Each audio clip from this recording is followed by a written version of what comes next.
Assalamu alaikum wa rahmatullahi wa barakatuhu. Hanin kabi alnal badin malam Yaqub Cissé Sir Yaqub Forum alnal badin malam Yaqub Cissé. Hanin bi sinana dun nyinin karla do fananna nyinin karo jabiro bunda kono menga nyinin karo ke mana na telebe dending badiya bundala mbadimma ela nyinin karo bundanak jemu kulati me yalon ko akumma ya tabake adu bundalam mengalon abala fa fanan nata wara bake bundalam me yalon ko amiro fanan nata na wara bake bi jamanola badiya be tamakan nyadile badin wolu damma tema badi yabe tagama kanyadile kabirin na sinyo ya kono na kafnyo yali kono na wulu nyo ya kono nina ta jube animan satalla ayamaro ke badi yala nyamen anabe ta kan nyamen bi anin kila yamaro nin dandar laro men ke badi yala asimo balofa asimo mira andung asimo silam fanan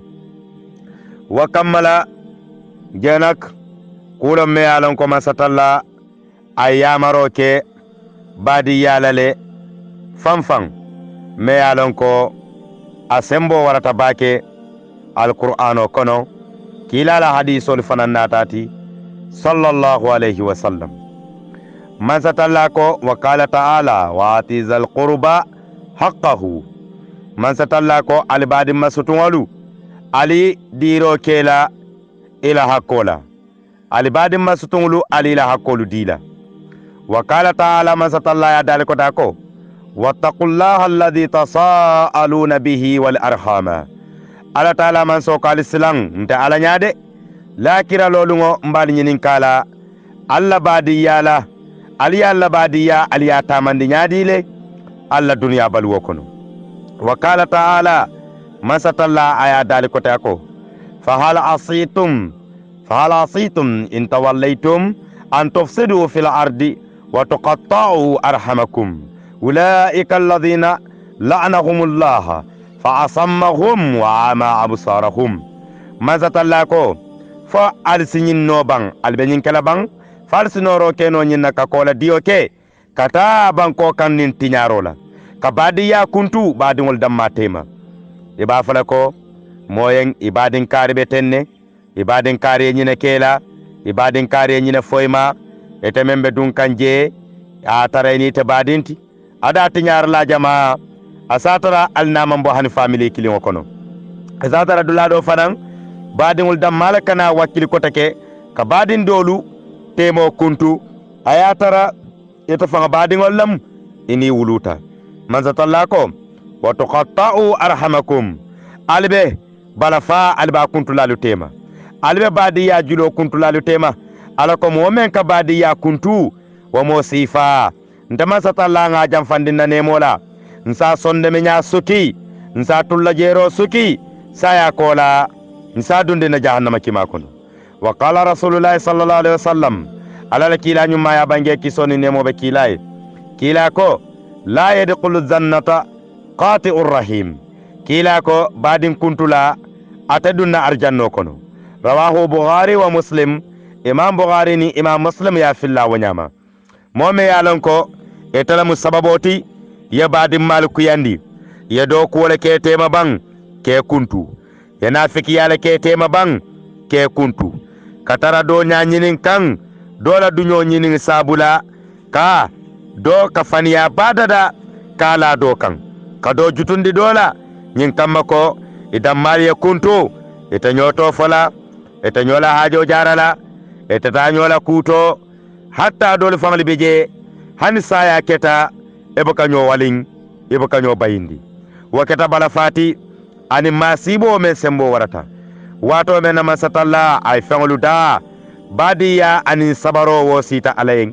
e ko masatalla en fe wo fen yeda nin fula barental nak yentaluda kilin ala ko hani badiya man satalla kay ko nye tola ntama satalla fanga tola andon nyela sabata dulake nalare sokoto momo ya choki e choki nsasiyo choki momo ye kuntu nsasiyo kuntu wala mnyente siyola kunto etabalu khaira ma sotola ila saya kola sabaro dun man satalla ko inna allaha ma asabirin ndama satalla mbe kafurin sabar la lefe lakira lolu ngo siningola ha wa kamala ko kila ya bange sallallahu alayhi wa sallam ako man satalla ko ana rahman wa hiya rahim akon talamu nema man soti duniya nema man so alinya be rahim menna nyi lakira nemo wala mu balafati wala mu nemoti adama dungo akatun kandamen lenkato rahim lam balafa dulalem nemo dulalem hino dulalem masatalla yawla tola ako rahim badiya hino lem balafa lem nyoma ko yolem anin kahina nyola faman wasalaha momo e badiya choki masatalla ko wasaltuhu etamari fanan nsi siyo choki nsi choki lakira lolun siningla waman qata'aha momo e badiya kuntu dabarola nafiqiyala kadum badingol tema jawyala ye badingol kong ye dum wandi badingol to e kenu ibadingol ma e ta khairo kele badingol ye ni badingol la ko wulita la hajutije ni wandi badingol la ko wulita ye faje e be badingol konding e be kodiring ibadingol la ye badingol ye kuntunyoya lakira lolun sinin e tamarigi e boka khairo sotono khairo me yalon ko asikeyen nafati nafamen asi kanandino a duniya nyin baluwo kono fokata bula a lakira baluwo kan wa kammala kila sallallahu alayhi wa ala alihi wa sahbihi wa sallam kila ya bangya ko alibadi ya choki kila ko silu arhamakum ala labadi ya choki walau bisalami hanni ayatara abekela kontoro dammalati hanatara abekela litema kontondiroleti kila ko badiya choko ate nak aka hadamadungo asisiyo kafu badiya choko aka hadamadungo la harjewo yiriwa badiya choko asijata sahayodi hadamadungo la ela baluwo kono ela saya kola isi khairo sotoje men sembo warata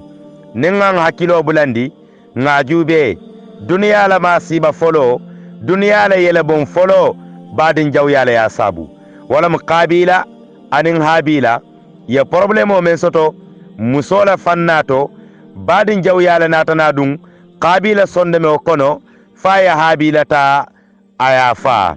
katun kabirin qabila aya habila fa iblis ala dabulo je qabila natana a bata bataki bata me yalon ko a badin oba koto tili saba kontola amalon abakele nyamin ayatara wotumo a bade kute kering kalon ko nimmo fata anyanta kasarele walla ka badin jawyala ya sabu a be yangalu be bala fa bali ya soto badin jawyala kata sababoti a jatolu ka boy a subol ka wulo kono e ka nyofa sulwol ka boy be yangalu kan yirolu yanganingol falin yiro doli beje ikuniyata doli beje ibasayata abe sababo sunta badin jawyalela nyadi kabirin qabila ay habila fa ay lipa kungoto ka kungote ayelo bonta bankoto yiro doli ngani ngo fali walunela yiro doli beje wal dingol manadiya koteng ni su domono aya tara yiriju kilinte kerin nun hada maden seteli menna foye yiri dingo soto abala ebe men katla samatili kandi ebe men domala nyin kamma ka konko bondi fanna par kabirin badin jawya nata yelo bonta banko kan badin ya badin o fa o badin jawya nyin kono masibo nyin ya sabu nyin masiba jamana tana soto bala fa bali ya dunta korda kono bala fa bali ya dunta sato kono bala fa bali ya bota adunta koten kaba hadama dinglu kono kana dum fo al bahyumul kan wulo kono la ha zahara al fasad tinyaro natana lan kenma fil barr wal bahr kabirin ba kono fotinto kan badin jawya wala kata sababoti je ningan hakilo bulande kotake badin jawya wala ya sabu nabila yusuf alayhi salatu wassalam abadingul yata bala fa baliya kammala anin jawya kammala dorong badin jawya kan kata ka bondi afabala kata kabula kolon kono kolon me yalon ko ala singini yusuf la buloje akanyanta sanji wuli fula akanyanta wala fayna tana kangala sulwola kafako sulwo wala yeteli badingo domo nabila yaqub anatana kiliroke sulwola akoy alitali ye sulwo nyimmuta me yalon ko alko wala enta dingo domo fo ye sulwo nyin sammanan nabila yaqub kayko akayta sulwo anta aqalta samaratu fuwadi nsonde me woyiridin etale yadomo bayta sulwo nyin ko nabila yaqub ye akayenta bokan nan sami bankole kan mbadingol labenun kan ana jang ni famata bake nata kana walla jube badiya hako memben ni tema kana ka futema ke konton ni la famo kammala annabila yaqub ko alna kabaku wo fele anin jakalo anin balafa anin miro da songo wulita kabirin sate fanyun sate ko afamata badingol lajela anata ka badingol konton badingol hadamadingol kono nyindol wali ye badingol sika kata ka kalo fili wa badin jawyabe kering hanisain isataran dammalu tema dobe je abadingol firinta ala firingol mandiyayen astaya dabari ay ku jawlu kala nyin kamako ay kasaro soto abanyingo yitandi kangala ayatara sonde me oba konding wa hadamadin sifa posno wala fisiyatati posno wala fisiyata mo sifati zahiruha maliha wa batinuha kabiha isanto katara nyinyari ayatara kono to mume bebe tinyari isafo khaburo ni lota kunto abankobe nyinyari santo ayatara kono to tumbolle beje anim fiyoni yelolu jenak walla isafo kabine be nyamen membe ko kamo ni lota kunto santo stara nyinyari ayatara duma membe je womu masiboleti wa hadamadin sifa posino le fisiyatati andu wa hadamadin sifa la baluwo wo mu kasarolti society kono kabilo kono jamano kan nin ayatara etele kadum badingolu tema fembuke dundi je foka do manding soto nyindo bulo kono mbadingo wo do manding nyinga haramu yatuje yabo badingolu tema jenak jemu ni toroleti anim balafa ba anim masiba ba e katara bido bi korda dolu kono isata korda kilingolu ba kilim fa kilingolu nyindola sinkiro fele jang nyindo tabe jang nyindola musoto fola nyinke dota nyindo to fola ebuke kuya kungulong idun tanyola menna ibuka long membe teme ibuka long ebe nyo kondinga kan ebe nyo hadani kanga kan membe teme talon nola fajanni lakiralo lusinula mbadingolu eta fanga damma kuya binin kunto be ni badingo mentema imira bang alala yali wulindi kono kilingo alala yali ke family kilingoti alala yali ke kabila kilingoti alala yali ke sate kilimoti alala yali ke nation kilingoti alala yali ke banku kilimoti woto jenak hadamadin wonyanta ka jemira bake ni ka jemira eta sonna yake badin kuntulati katum badin kuntula kila ko atadunda arjanna ata arjanna nemo sotla sallallahu alaihi wasallam saka kadun arjanna kila dum ma yantiqu anil hawa kila bukadu diamu aniola ningan hakilo murundi kotake ka mira kila nyumma fanga sallallahu alaihi wasallam badin jaw yale kila bondi makka ka samba madina man satallala ya marokan ala kay funti ibatata itorata muhammadu funti ibadingul ye ngaybe ibadingul ye tora ibadingul ye kong ibadingul ye kadafi ya kumo sifa bele kan nyin kamma kila nin fisamante ya mennata anin darajo mennata anin kotata mennata anin nyatota mennata ya kila ko wala kan ka badin jawya nyori ya kan fo e pareta ka fa wala kila bondi makka ka samba madina kila la watato anin sanna bakar kabira la wata konko kan ay makka jube kila kuluma jita kumbota ako hubbul watanu min al iman ako ke wulu sate o kanu abe limani yale kono ke wulu banko kanu abe limani yale kono i wulu banko inyanta ya kanu kairola ya kanu kairola yesilang masibo kanadung i wulu banko kan kama sibo nyinin i wulu banko ye kama sibo kanu e wulu banko en abe wulu banko la kanu baliyale kono abe wulu banko la kanu baliyale kono e wulu sate kama sibo la nyini ngayen abe wulu sate la kanu baliyale kono e la korda kama sibo nyini ngeyen abe korda la kanu baliyale kono badin wulu tema kama sibo nyini nge abe badin kanu baliyale kono anin badin kunto abe wala kono jang nsige nsa hakilitu bake hakilitu wala me yalon asembo warata nin murunta kotay kila nyumma sallallahu alaihi wasallam kila e tore ya jama soto a sababo a badingol melbe kafirin a jawoluma badingol mel yalo ya jawya mo kotangol natana kafu badingol nyilima wa kammala man sala kilimbeje me yalon ko asahada madingo so miro la bake badi ya tema e ko yiri juwo e ko munatinna teran keso aka kuno a yiri juwoma teran keso aka yiri juwo boyindino a warata nyawo nyama munatinna teran keso ka kuno yiri juwoma yiro badingle ka kafu terangama yiro ni new mande fenna bari yiro a badingle ka kafu teran keso ma nege keso ma wo dalilo le ya sabu badingi nyim menka nege keso ma koy wala ka yiri juwo boyindi kato wala mu teran kungoti e kawo teran kalonyi e kawo muta yanyo yiri juwo ye teran kesota ya lipala ka sepwala asembo e giakan yiri juwo warata nyaawo nyame saja siboy yaje badingo ay jaw tanoye modo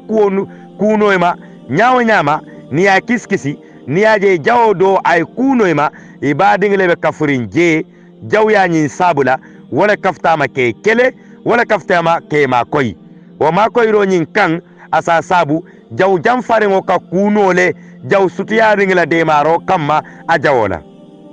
jaw jam faringo aka kuno jaw sutiyaringla de maro sabula jaw jam faringo jawoma ha woto jenak mbadi ngolu badi yamu kuleti me yalon ko akaba kuyata bari bi badi ya neno anin badi ya balafa ana hino a jama asaleta kata santo wallahi badi ya balafa saleta badi ya balafa saleta isa tarabi badin kundali to isimodo ja si kudo ka badin wala ata hanyila kela alommo kensen wala falta la man so yole ya marodi bang fo mu alala ya maroleti amanke man satalla la ya maroti anda amanke kila la ya maroti sallallahu alaihi wasallam wala kammala kila ko sallallahu alaihi wasallam ali badiya ala choki ali bala fanyoyen badiya atomu nemoleti badiya atomu bala faleti badiya atomu chokiroleti silman qata'aka isimo choki meye kuntila amanke nyinti ko badiya choko munyinati wato wati enyanta na fulu bala dile badingala wotu mole badiya choki hani handa be kele kontroleti badiya choki ni badin kawuli aka futema e badin fentan fengo beta bulu e kanaje wato watla ni aje nyin ka futantama na fenti yala ya ka asabu isaje ya kon yenya kuya yenya su nyin kamma ko badin fuwaro men kane kan fuware do kane kan inim men mawulu ina man den fenna ye jele ya bendum kontano kan yenya kuya ibadin woyen yenya kuya ye kan fa kamma fetala hajo jarala jannak mbeye siban nanyin kuma kango mira bake ninna kullarangol ye kacha ninna hakilol ye kacha badingol melbe kunturing almuru nyonkan badin kunto mu masiboleti kila nyumma sallallahu alaihi wasallam lundo kila binakan duwala ako sahabol alfele nin ayatara kafonyin kono jang nimmobe jang me alon ko badin kuntulalem amarin sakata ay wuli ayta katun ama sibo do munyinti badin kuntula nabe kafo men kono nali ala dani ala buka alla duwa jabi ala buke dan kun alla katun yin kamako badin kuntula men batel kono men kake sababote kamol temo kuntu badingol temo kuntu immayta fango i fanga ye kuntu i badingola immayta fango eta fanga ka badingol temo kuntu ebe kala molati me yalon ko ni bo ka fo kono naali ala dani man satalla ta Allah duwa jabila kila ko badin kunto na siyata jamano kan a siyata sata kono a siyata banko kan ako fendanta wol be siyala bake abe konnante ya siyandila muslimol damma tema badin kunto la siyasa bula badin kunto aka sabu asigija sabu badin kunto aka sabu masibo ka siya jamano kan badin kunto aka sabu harje nakaso ka siya badin kunto aka sabu kasaro ka siya soto lale bulu soto balol fanan aka koleya sabu yen fo e nyanta ka sotoli ke damelito abundal ka soron nyin kamma nemo miliyalon koy kuntuta kila ko wa kamma nin ayatara badin kuntu lale bal kono jang benyin kafo kono jang amari suwuli ala damma kamma katun kana ala dani mantoliye melunata anim mantoliye melmanna folo ke kilimbe je ya wulita lota aya ko diyatata kila ko sallallahu alaihi wasallam akali batu jannin ka duwake nyimmen tata faye murun nan ngani nin ka ala ta dalilola kabirin kew nyim murun tanan wucendinna kila kay sallallahu alaihi wasallam akay munatinna kabirin ngani kuma kan fo ete ko di tata wo ko lay murun tanan ako kila an hankay ni ajen tata kabiri nyin dula fo nkijo farata bake mbe ala dani kan ala kanan niota jannim be dunna na korda kono fo jannim be murna na ite kila nyumma kan sallallahu alaihi wasallam kila kay dalila juma sabula akay ente bare musole beje nim bare musole be sirin korda kilin wulu nyole bare musolem bara sanji kilinsi nabe kunturin nganko diala mbuka haju adu fembe mbudu mbuka la hajol jara nkamol la hajol jara mbe juturi ngala nta dan kunna nka fala ko siyatale fongon ko diala ay sango si nata kukili murunta katam badi nyine kan ka nyininka na hakilo ba kan wasango kono atay depanso men beke du kara ya be safe aya be konti mbabe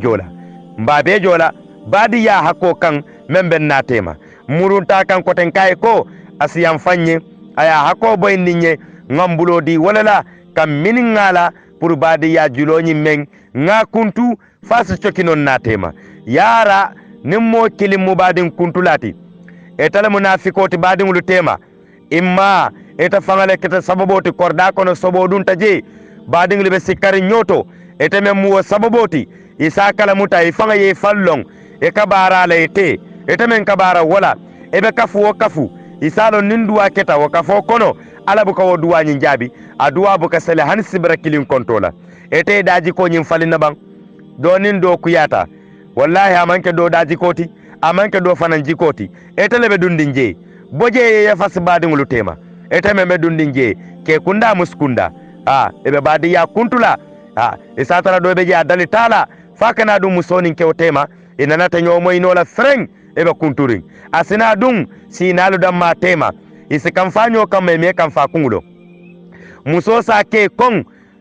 amalong aya ke kom menna ke kala muso kong faya bula amalong aya bula dalilo men sabula aya tara ikole ko ikaye ko iko kari betenne ko iko kari betenne iko kari nyine ke ko kari nyine ke wo ikole ko ikaye ko qila qala nyolu alte bolaje aliya daji kasifa bula ni na fata ibe nyaayele la jahannama kima kono woto je alanga je hakilitu bake alanga je hakilitu diya nyawmalu ke temo kuntu aninka badiya kuntu aninka musona ke tema kuntu anin kake sababoti badingolu korda kono sinyolu kakuya dundi je ye kodi nyola ye kuntu eteme mu sabaroti wo sababoti yake dalilo men kamma ni ime hakilotu ni fata la kira ebeduna jahannama wa kammala ala la yamaro kila la yamaro no mumuna kendo ya moy anyanta men dilela wala nyenti nyanta ye mira fo nyaaji e bo e nyanta ye mira ni be wala kono ya tuje ni daji ko mu walati ya daji ko nyim fay kuma kan sita femma mbem fay yamarla ani melbe wala kono melbe kunturing kordali kono melbe kunturing satelu kono melbe kunturing bankol kan hannalte banku kiling ntem badin kare kumandila na kuntutale nata nyo kumandila nata ku kafla nye dani aladamma kamma ini badin way coki barajo le beje nata le be fata o kunto kono aske masiboti adal kili wo kiling nale be yo mutanyo kamma al fen fe ye ala dani ko kula alanta kela nyen kam alla badin kunto sabula wata man satalla ko wa iza sami'u ma unzila ila rasuli tara ayunuhum tafidu min ad-dam'i mimma arafu min al-haqqi yaquluna rabbana amanna faqtubna ma as-sahidin mel yalon ko mol mel yalo man satalla ayo nyinnata yahudolla ana yahudu lonna balu anin kristiyanolu lonna balu mel yalon ko men najasina nyolu melu kabriya moyro ke toñala ya toña kuma kan moy e nyaajiyo suruntu tanan isaje nyaajiyo e nyaaka jiyo bon kabri wato men ya fengo moy man satalla men jindinan ala kila kan satare nyaajiyo ka bon mimma arafu min alhaqi ya men sute toñato wala min timbadingo tembo me yite sute roke yara badin cokole fisiyata badin kuntoti e badingo hanna tara tayete kasarale ala dammata ye badi yala hino na la bala fajube na fulo nyin aka banne na fulo nyin aka banne na fulo nyin aka banne aka nake sababoti ka badi ya kuntu e fata luwolung metara worowula mengala mandala skemo fangasi e be moromor la wala kono ayata re ni mbutu tita eni taranso tita ela fengo bebe tula koma isila bunjang tujang yela moto tujang yela banki buko tujang yela selef ila fani nyumalu tujang yela samata nyumma tujang yela sano tujang yela diamond tujang yela obadingulu tujang melekata sababoti ni kuntuta ye tujang yeta ifuara mawonyama yeta din kokono ayatara bay koyo yada worowula damma ye moromoro wala kono menkata sababoti fayni badingo kuntuta ibawtule koma yena yala koroso be nyoya mbadingo wallahi momo hakkilimati manyan sonna nyinna manyan sonna nyinna yaquluna safako rabbana mario amannan sonte made faktubna ale sinto safe ma asahidina kafur molla melbe sede yaring melkata sede yala titaman satallala mana sede furelu an mol mel yalan ko ibela junubolu tutula wala na suratu ala imran kono abandula man satalla dal jako ya ayyuhalladhina amanu isbiru atal mol melu limaniyata alsi sabari wasabiru warabitu wattaqullaha la'allakum tuflihuna atalimel limaniyata al sabari badi ngolu al sabari nyoyen al dunyoli e kunyoto si nyolu al sabari nyoyen al dunyoli e kunyoto futu nyomalu al sabari nyoyen al dunyoli e kunyoto sinalu al sabari nyoyen al dunyoli e kunyoto ni amoy sinaya wala musinamayati sinaya manke nyo bayindoti amanke nyo dabaroti amanke nyo kajafoti amanke al dammal be dunna nyo tema kaje nke lafta nyindo la mante kanu kaje ko hanin ke nyindo le keteng al damma yo konnante ya sabun samba nyokan walla mbe kare dabarla nabe sirin sinalam sinaya jawyalam ebe nyunna wala foy ke dingli bulala ebe dingul kasarala kato ebe ding bula kay naba menna fe malon analem ebe ding bula kay nanningo menna fe malon analem ebe dingol barako tinyala ebe dingo kasarala alla bango se kasara ay fem muta barako ta dunna je katal la nyo bayindo kan albe ba ke kan ke kilin la kuole kan kalbe nyo kon kan ke kilin la kuole kan albe te barajo nyini na bang ale la kira nyini je ale nyo kanu ale ke nyo kullo fonyoti ala kadu nyo kan ale bo nyo kan ale sabar nyoye yebe ngotara dawo da dole be sabarli kan badi ya kono du kare nindo man sabari do e sabari mazatalla ko ale sabarin ta alabato kan ale silanta alala tuma do bato arsini ba soto la kira lolun sini ni wonta ni mi sababe na laje mazatalla dal ko tan suratul nisa aka yawma izin yuwadul ladina kafaru wa sawur rasula law tasawwa bihim al-ardu wala yaqtumuna allaha ahadisa ala ko lakira isaje balanna kanto golengo fisiru walle jamfala momme yalonko akanto goleyata abakhiliyata afisiru walleyata akanto goleyata akafiriyata ay ala soso ay kilala yamaro soso nganyil membefo ala ko alibadi ya choki niyewo soso kila ko alibadi ya choki niyewo soso yala le soso ya kila le soso kila kalkana nafiki yake alkana dunyo tema alkana sinyo jaw yake alkana sina ya tinyake alkana sinyo ya jaw yake kat kila e kaliyala ako wallahi la yu'min wallahi la yu'min wallahi la yu'min nkali ta'ala ala ta dunyala nyi moyen nyin hada madingule te ala la nemo sotla man lam yu'min zarahu mome yalan ko isinyol buka kairo sote bulu isinyol buka nidiya sote bulu isinyol buka ni sewo sote bulu andong ma ite sinyol buka kairo sotne bulu ibuka hero sotne te bulu la ite marigi ite man satalla la nemo sotla wallahi la yu'min man lam yu'min zarahu wa bawa'iqahu ako wallahi kali ta'ala la nyin hada madingule me buke mira nyin hada madingule buke mira koni nyina ta ala la nemo sotla ala ta nyina juibe la nemo nyala la kira hada madingu me asinyol buka kairo sotwa bulu kabirin dabaro la karola kabirin nyo kasaro la karola nilla kira lungo sita nita bo bar sifala kono isaje yawma idhin walungu la yuwaddu allazina kafaru mogol sinata mil kafiriyata wa saw rasula kafiriya man kanyin doronto ko jalam bato kafiriya kanto goleya ala soko badin kunto sinyo ya jawya sinyo ya tinya badin tinya abebe wala kono nyo dabaro nyo kadafo dobe maranding bi yaje do ebe do lokula silo kan iba purjala wallahi dole singo be lori ngakan isingo be lori ngakan yaje dobe ma sibo do kono wallahi dole dabar jawle ya sabu kana dabaro ke kana ta dabar jawke la kan ita fanga jato kana dabaro ke fe malo ni baluta ko wanyama ebe dunna jahannama kimala kono e kana woke fojannil lungo menna fojannil lungo benala ebe ta nimisala iba fala ko yawma idhi yuwaddu alladhina lakira lolun sinin man satalla ko dol benatala kafaru mel kafiriyata de wa saw rasulaka kila soso law tasawwa bihim al-ardu e kafa jannin tabe nala lakira nyu lodu lata jang hani banko tunga tembente tunung na kabur ko konon kana wuli nteytu na banko nteytu je nim banko itu nyamiri nyokono wala yaqtumuna allaha hadisa hani alakana almu alakanan to fajang alamu alakanan naku wanyar jang alamu masatalla kanan naku ita jang hanin nteytu wanyama chambinung naku kiling kana sata jang katun tamu badin kuntu lalati ntamu dabar lalati ntele kar nala musote motinya nafiqiya kamma fayala musobula ngadabaro le keje korda konola niaje karel buka beng ela korda buka sumaya ntele femburu je niaje sate kari masibo beje ntele femburu je nakuma kanto wala nake baro to nimu walati janni beta nimi sakumo satala lakira abula ye ko diala katuma satalla ko surata haqqat kono ala ayatan woro masatalla dalja ko yawma idhin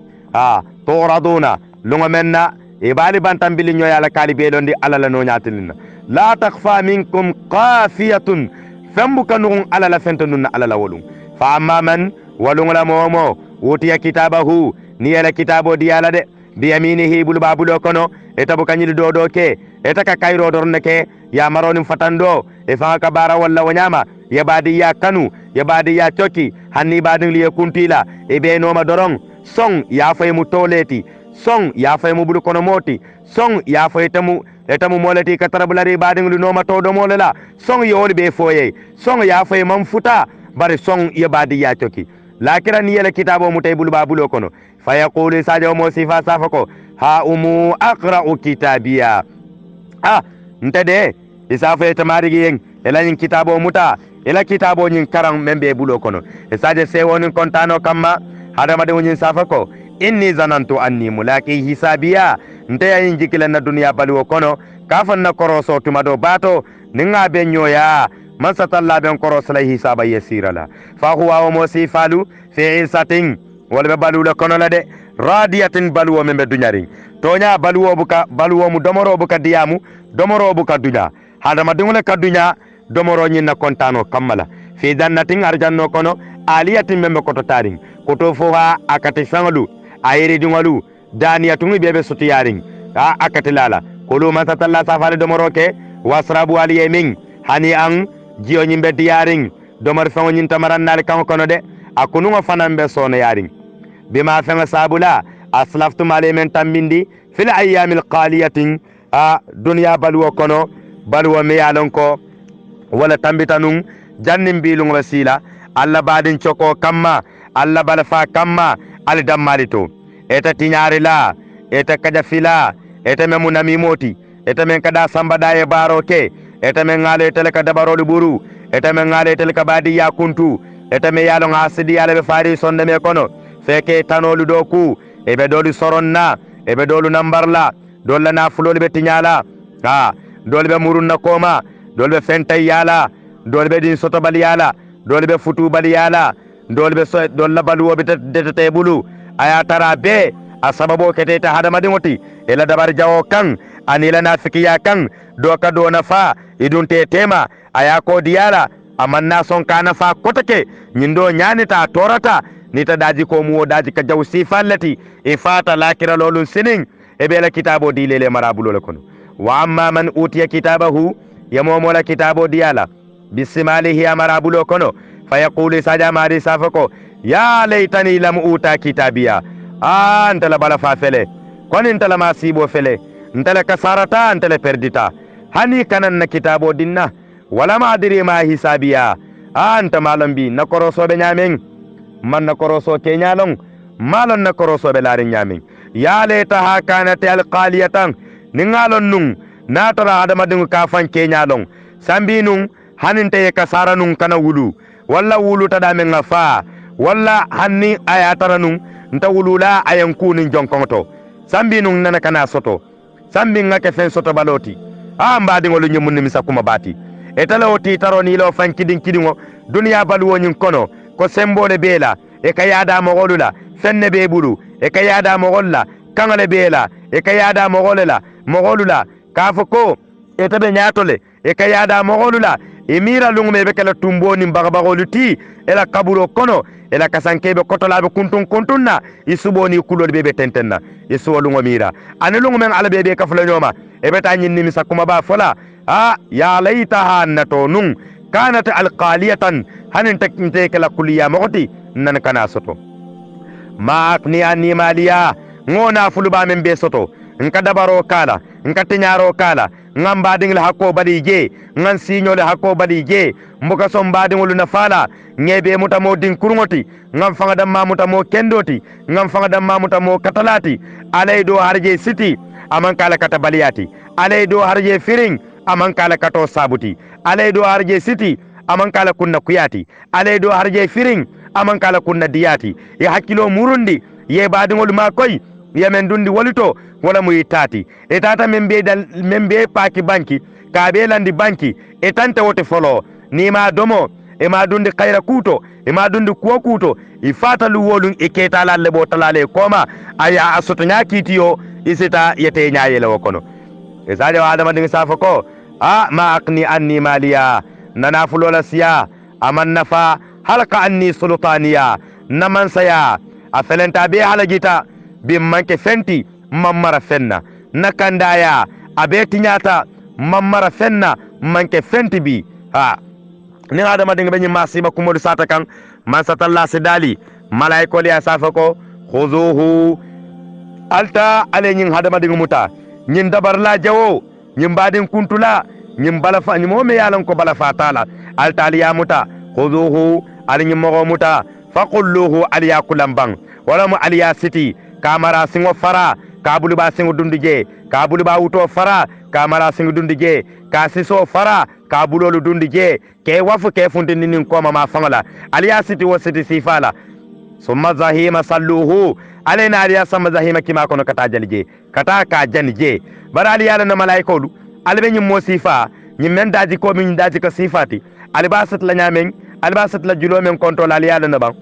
ثم في سلسلة زرعها 70 ذراعا فاسلقوه الباسط لا نيجلو للا نيجلو من كيلو وكيلين متر تاورولا عليا كورنتو علي تاليا دوند جهنم كيما كونو isaje mala man satal malaikol safa alayko mario nyin hadama deng daji ko mumunati ala safa ko innahu nyimmo kana katanun ala dunya balu kono la yu'minu billahi amal limaniya ala lala ala azimu man sabu nyaringo aman bala fa soto aman hino soto ata bala fala ale timoliye ata bala fala miskinoliye ata bala fala fentangliye aman sinyo ya hako tanka aman sinyo ya hako bori aman badi ya hako tanka akatu badin kuntole kela anin sinyo jawya anin dabar jawke anin nafikiya anin namima ya anin hasidiya anin konnante yawo damala ba sonne me kono wala tinna la dundi jahannama kima kono wala yahuddu ala ta'amil miskin abu kason ka miskinolu ke domorindi falaysa lahu al yawma ha huna hamim fenta e jambi fa hamima jikando terita e jang ku kenyota e jang kafnyo kendeta e jang bala famo fananta e jang ndala fananta bala fala en ntama koylanta kanandila abedu nani masiba jawole kono mbadiŋolu almu alayen be kisiyama almu mansatallaye mume be kanandiyama tukare alinga bala fañoyen alinga mira mbebe labanna labanya menna menketa kaburu ko konoti wala na kitabu tiyo ko unzur li nafsika ya masakin fi lahadi in kana yanfa'uka tafakkur wan nazari kitabu tiyo ko hadamadi ngoy fanjube etamen be labanna nyimme tar kilin kono din ko kono nin aya tara ila mira ya be na fala ila korosiro be na fala e ke hakilo tammindi nyato lakira lo lungula ikisike mo fondin sireti isike mo timen bala fasato e be kala mo timen ka badi ya choki isi badi ya choki na fulola isi badi ya choki singola isi badi ya choki nin kontorola isi badi ya choki ngane kiliyala isi badi ya kon choki hanni ya moy badi ngoman kende ya yeta kontong bari te isi ibadi ngoy kurang ay kurang ita jarala isinyo ya kurang sembe bulu ya moy e ku kenyo isate kilinyo ay kurang ay duma sibo kono yesi ya tenkung fa may lumma fata wolu ne bena fure jelela a jaringo be kono toto ya malo lu sang ya be yang lu sang ya tulo lu sang ya kodi banati kankar kunda kariye nyinke kankar kunda kariye nyinke ye jay ye tentu ye sewa wala ye kontani yala hadarun kensen tembo men akende yari ngoy makaye inana ma mari poto di wala fang akuranta fanan hani alama borke so killing inana ma songo kiyaye andu yala sasa kibaro moy ibuka konton ibuka futama imanta jube leptano to lumme wafata yena kumbo e ka wuri yena nyinna fulu babe bondi dalila jong asatara lundo nane jaralo do fanke aya ko do don to le kata leptano to muna alinga bala fanyo yen badi ngodu alinga bala fanyo yen badi ngodu badi yamu bala falati si nyoya bala falem si nyoya nyona falam anin kanyo hako tanka sina ya manke nyo konnante yani hasidiyati to lele kawake hadama dinga men sonde me manfuta wala ka sina yake keloti wala ka sina yake nyo dabaroti wala ka sina yake nyo konti wala ka sina yake nyo finaroti bare men kamalita asonde me futata waka sina yake bala falati aka sina yake nyo ma koyolati aninka hina nyola anika nyo kanu ke minin nyola kan minin nyola ka nyo kanu ka kairo kanu nyoyen alinga kata ngodundi ndammalu tema na dun tan ndammalu tema firungo benala konnante yabe bola hasidi yabe ta warobe bola fammayitobe bola fankawobe bola nyokanobe nala mansatallala nemo sisiya kairo sisiya banko kan almu ala yala kairo siya Gambia banko kan almu ala yala kairo siya Senegal banko kan almu ala yala kairo siya Afrika be banko kan almu ala yala kairo siya Europe banko kan Asia Arabidu Zaziratul Arab nsafa maana ala masatalla yala nemo nala kairo jindi duniya mume be kono momel be baluring ani melita baluring almu alaye konnante ya bondi muslimol damma tema almu alaye nyokano dundin dammalu tema ani nyo balafa ani balafa nyoyen ani nyoma ko yola bijahi sayyidul wujudul mustafa sallallahu alaihi wasallam badin walu mbekata bunda lola jang hanin kabi albadin malam menkata yaqub siseti bagdaji walna le nyin kacha soto ala forum kono Cheikh Yaqub forum nga forum mo be kontong forum 1 forum 2 forum 3 ngali be kontong be duwani ni nali be bulu be duwala al mume be yen be duwani ni na muslimo be bulu be duwala muslimo mume be yen al mun dunyolu kunna nyoto al mu yam fala nyoyen al mu konnante yal bolandam malu tema bizahil mustafa sallallahu alayhi wa sallam aqulu alaykum assalamu alaykum wa rahmatullahi wa barakatuhu.